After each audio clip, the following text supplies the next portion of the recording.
தமிழக மக்கள் அனைவருக்கும் ஒரு இனி சிறப்பான மதிய வணக்கம்.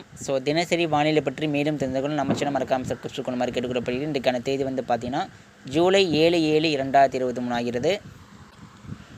தமிழகத்தில் வரக்கூடிய நாட்கள் வரக்கூடிய வாரத்தில் மீண்டும் காற்று சுழற்சி மற்றும் வளிமண்டலம் மேலடுக்கு சுழற்சி காரணமாக நம்ம தமிழகத்தில் ஒரு பரவலாக கனமழை பொழிய இருக்கிறது. அதில் எந்தெந்த மாவட்டம் ஜூலை 8ஆம் தேதிக்கு மேலே மழை பொழிய இருக்கிறது, எந்தெந்த இடங்களில் மிக கனமழை, எந்தெந்த மாவட்டங்களில் கனமழைக்கான வாய்ப்புகள் குறைவாக இருக்கிறது போன்ற தெரிந்து கொள்ள ஸ்கிப் பண்ணாமல் கவனமாக கேளுங்க, இறுதி வரை கேளுங்க தயவு செய்து. முதல்ல நம்ம இன்றைக்கான வானிலை எடுத்துக்கிட்டோம்னா, இந்தியாவில் தற்போது இருக்கக்கூடிய வானிலை அமைப்புகள் என்னென்ன அதை மாதிரி நம்ம தெரிஞ்சுக்கலாம். முதலில் இந்தியாவுடைய வானிலை நிலவரம் பார்த்தீங்கன்னா, அதாவது ஒடிசா விசாகப்பட்டினம் கடலோரம் நீடித்த அந்த காற்று சுழற்சி என்பது தற்பொழுதைய அனைத்துமே வட இந்தியா நிலப்பகுதிக்குள்ளே மையம் கொண்டிருக்குதுங்க. அதாவது மத்திய பிரதேசம் மற்றும் உத்தரகாண்ட் மற்றும் இந்த வட இந்தியாவுடைய நிலப்பகுதி கூட மைய பகுதியில் காற்று சுழற்சி மற்றும் வளிமண்டல மேலடுக்கு சுழற்சி நிலவி வருகிறது. இதனால் வங்கக்கடல் நோக்கி வலுவான காற்று அனைத்தும் தடைபடும். ஏன்னா ஒரு சிஸ்டம் என்பது வங்கக்கடலில் இருந்தால் மட்டும்தான் அது தீவிரமாக இருக்கும், காற்று ஃபோர்ஸாக இருக்கும். அதுவே அந்த சிஸ்டம் என்பது உள்ளே நிலப்பகுதிக்குள்ளே போச்சுன்னா கண்டிப்பாக வலுவான காற்றாக இருக்காது. அங்கே செல்லக்கூடிய அனைத்து வலுவான காற்றும் தடைபடும், அதாவது வலு குறைந்த காற்றாக மாறும்.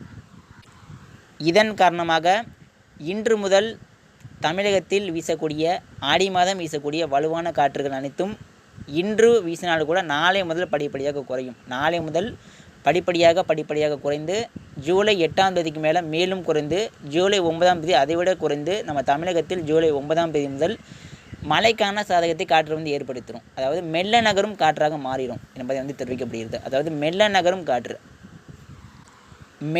காற்றுனா மணிக்கு 30 கிலோமீட்ரு 20 கிலோமீட்ரு 10 கிலோமீட்டர் ஸ்பீடு கொண்டு ஒரு காற்று தான். இப்படி வீசினா தான் நம்ம தமிழகத்தில் வெப்பசலன மழைக்கு சாதகத்தை ஏற்படுத்தும்.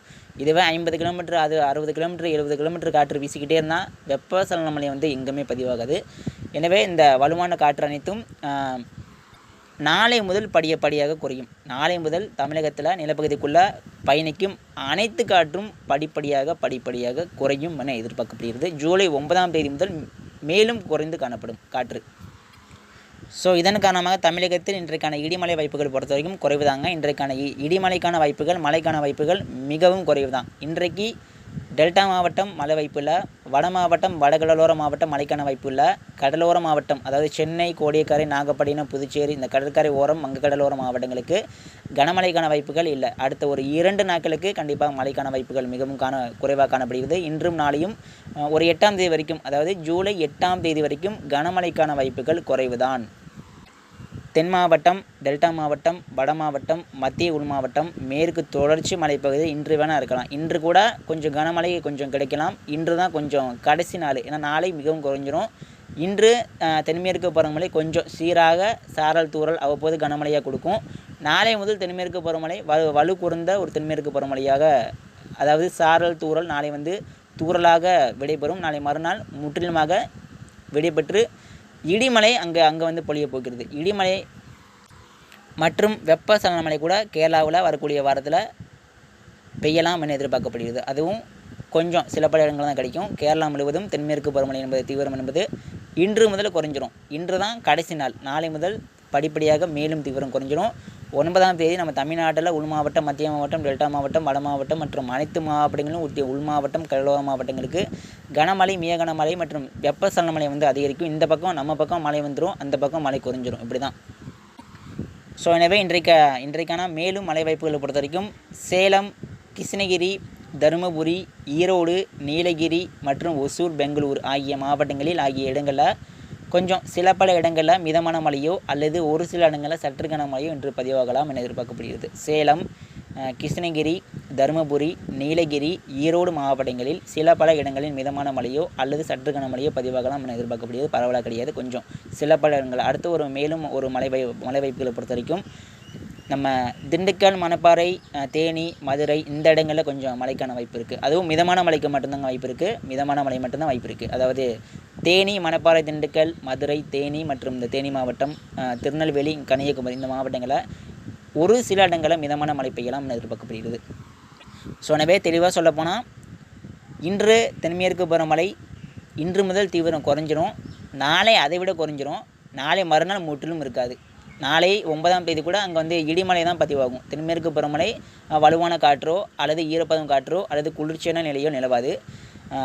ஜூலை 9ஆம் தேதி முதல் நம்ம தமிழ்நாட்டில் உள் மாவட்டங்களில் மழை அதிகரிக்கும், கேரளாவில் மழை குறைஞ்சிரும். இப்படி தான். ஸோ இதன் அடிப்படையில் வரக்கூடிய ஜூலை 9, 10, 11, 12, 13, 14, 15ஆம் தேதி வரைக்கும் நம்ம தமிழ்நாட்டில் அடுத்த காற்று சுழற்சி மற்றும் மேலடுக்கு சுழற்சி காரணமாக தென் மாவட்டம், தென் உள் மாவட்டம், தென் மாவட்டம் முழுவதும் டெல்டா மாவட்டங்கள், வடக்கு டெல்டா, தெற்கு டெல்டா, கடலோரம், டெல்டா கடலோரம் உட்பட வேதாரண்யம் உட்பட மற்றும் இந்த கடலோர மாவட்டம் அதாவது செங்கல்பட்டு, காஞ்சிபுரம், சென்னை, வட மாவட்டம், வடகடலோரம் மற்றும் திருப்பதி மற்றும் ஆந்திராவை ஒட்டிருக்கக்கூடிய நம்ம தமிழக மாவட்டங்கள் மற்றும் சித்தூர் மற்றும் ராணிப்பேட்டை, வேலூர், திருவண்ணாமலை மற்றும் தஞ்சாவூர், திருச்சி மற்றும் உள் மாவட்டமாகிய நம்ம கரூர், திருப்பூர் மாவட்டம் கிழக்கு பகுதி மற்றும் இந்த சேலம், நாமக்கல், ஈரோடு, கிருஷ்ணகிரி, தருமபுரி ஆகிய உள் மாவட்டங்கள் முழுவதும் வரக்கூடிய ஜூலை 9ஆம் தேதி முதல் வெப்பசலன மழை மாலை இரவு நேரத்தில் பொழியரிக்கிறது. ஸோ எனவே மழை பெய்யும் இடத்துல கொஞ்சம் வலுவான மழையாக இருக்கலாம், வலுவான மழையாக பெய்யலாம். அதாவது ஒரு 5 சென்டிமீட்டர் 7 சென்டிமீட்டர் கூட ஒரு சில இடங்களில் வரக்கூடிய வாரத்தில் வரக்கூடிய சுற்றுலா பதிவாகலாம் என எதிர்பார்க்கப்படுகிறது. இதில் டாப் ரெயின் அதாவது அதிகப்படியான மழை பொறுத்த வரைக்கும் வட மாவட்டம் முழுவதும் பதிவாக வாய்ப்பு இருக்குது. வட மாவட்டம், 2வது டெல்டா மாவட்டம், 3வது தென் மாவட்டம். தென் மாவட்டம் 3வது இடத்துல இருந்தாலும் அங்கேயும் மழை பெய்யும், அங்கேயும் கனமழை உண்டு. தென் மாவட்டத்தை விட டெல்டா மாவட்டம் கூடுதல், டெல்டாவை விட கடலோர மாவட்டம், கடலோர மாவட்டத்தை விட வட மாவட்டம் மற்றும் இந்த ஆந்திராவை ஒட்டிருக்கக்கூடிய பெங்களூர், மைசூர் மற்றும் இந்த கர்நாடகா எல்லையோர மாவட்டம் கிருஷ்ணகிரி, தருமபுரி, இந்த சேலம், நாமக்கல் இந்த இடத்துல வரக்கூடிய வாரத்தில் வரக்கூடிய நாட்கள் கனமழை முதல் மிக கனமழை பதிவாகலாம் என எதிர்பார்க்கப்படுகிறது. ஸோ எனவே வரக்கூடிய ஜூலை 9ஆம் தேதி முதல் 15ஆம் தேதி வரை அடுத்த சுற்று மழை நீடிக்கும். அதற்கடுத்து இம்மாத இறுதியில் தென்மேற்கு பருவமழை கொஞ்சம் தீவிரமாக வாய்ப்பு இருக்குது. அதற்கடுத்து ஆகஸ்ட் முதல் வாரத்தில் தென்மேற்கு பருவமழை கொஞ்சம் அதாவது ஆகஸ்ட், செப்டம்பர் மாதங்களிலும் இதே போல தாங்க. தென்மேற்கு பருவமழை எப்போதெல்லாம் வலுப்பெறுதோ அப்போனா நம்ம பக்கம் மழை இருக்காது. தென்மேற்கு பருவமழை ஆகஸ்ட், செப்டம்பரில் எப்போதெல்லாம் தீவிரம் குறைந்து காணப்படுகிறதோ அப்போதெல்லாம் நம்ம பக்கம் மாலை இரவு நேரத்தில் கனமழை உண்டு என்பதும் தெரிவிக்கப்படுகிறது. இப்படி தான் மாறி மாறி பொழியும். ஸோ எனவே உங்களுக்கும் மழை உண்டு. இதில் ஜூலை விட ஆகஸ்ட்டை விட செப்டம்பர், அக்டோபர் தாங்க. இந்த ஆகஸ்ட்டு, செப்டம்பர், அக்டோபர் இந்த மாதம் தான் இடிமலை மிகவும் சிறப்பாக இந்த வருஷம் அமைய இருக்கிறது. மிகவும் சிறப்பான வருடம். அதே சமயம் அதிகமான மழை தரக்கூடிய மாதங்கள் இவை 2 மாதங்கள். இதற்கப்புறம் தென்மேற்கு பருவமழை முடிந்தவுடன் வடகிழக்கு பருவமழையும் அதைவிட சிறப்பாக அமைய போகிறது. ஸோ எனவே மழை பொழியாதுன்னு நினைக்காதீங்க, மழை கண்டிப்பாக உண்டு. ஆகஸ்ட்டு, செப்டம்பர், அக்டோபர் மாதங்களில் தென்மேற்கு பருவமழை காலத்தில் இடையிடையே நம்ம பக்கம் மழை இருக்கும். அதிதீவிரமான மழையெல்லாம் இருக்கிறது. தென்மேற்கு பருவமழையும் அப்போ தான் உச்சக்கட்டத்தை அடையும் என எதிர்பார்க்கப்படுகிறது. நன்றி.